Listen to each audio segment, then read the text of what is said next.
Hey folks, it's Andrew, and teachers everywhere are going to be trying new things in the fall.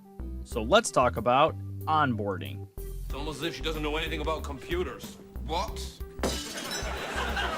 What you did? Oh, don't worry, that's why I always make 2 cups of tea. Anyway, what were we talking about? So most instructional systems are going to include teaching and learning experiences that happen in the classroom, directed by the teacher, with most of the students all together. In digital spaces, either collaborative, student-directed, or directed by the teacher. And at home, usually student-directed or supported by the parent. In a lot of instances, just like some people are stronger with one hand than the other, most of our instructional systems are strongest when all the students are together and the instruction is being directed by the teacher. But fall 2020 is coming, and I suspect the way we're going to be doing schooling is going to at least partially put pressure on those weaknesses. So just like a good piano player, we are going to want to make sure that we are equally strong with both hands.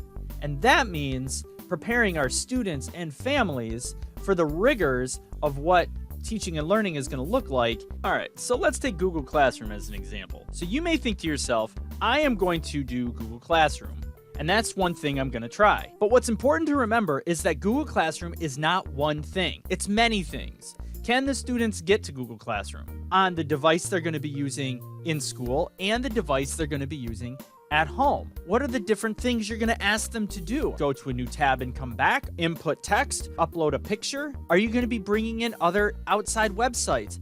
No one thing that you add is one thing. And once you start upping the stakes by asking those students to use those tech tools to learn new content, it's too late. Ideally, you would put yourself in a position where you have that second cup of tea. Oh, don't worry, that's why I always make 2 cups of tea. So that when you find out that the students have a weakness with a tech tool, you're prepared. And the way that you prepared for that is by onboarding your students early in the year by providing experiences that give you a view of what tech skills they have and what weaknesses need to be strengthened. So here's an example of that. Most teachers will do relationship building, get to know you kind of things early in the year. Could you do that in such a way that it provides a view of your students' tech readiness? First thing I would say is go to Google Classroom, read the directions, watch the video, fill out the form.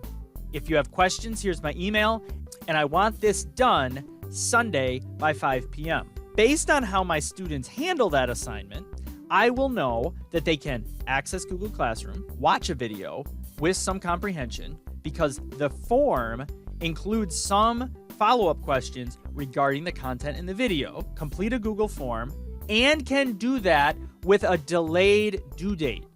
So I'll get a look at which students turn it in very, very quickly as soon as something is assigned, which students are going to turn it in right before the due date, which students can't or didn't turn it in, and then I can investigate what the problem is. It's all those kinds of things early in the year with a low-risk activity like this that gives me a view of what skills they have coming in, and then once I know what they have and what they don't, I can backfill the missing knowledge. And ideally, you would look to run an activity like this for every tech tool that you're going to implement, with the idea that you are maximizing your students' ability to use that tool to learn new content. Because when they have problems using the tool, it's going to result in problems learning the content. In part 2 of this video, we'll explore some other examples so that as we move into the fall of 2020 and add new tech tools, we're not also adding new barriers.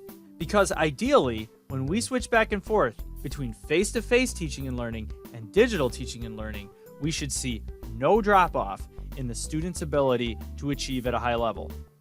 That's all I have for now, and I look forward to seeing you around.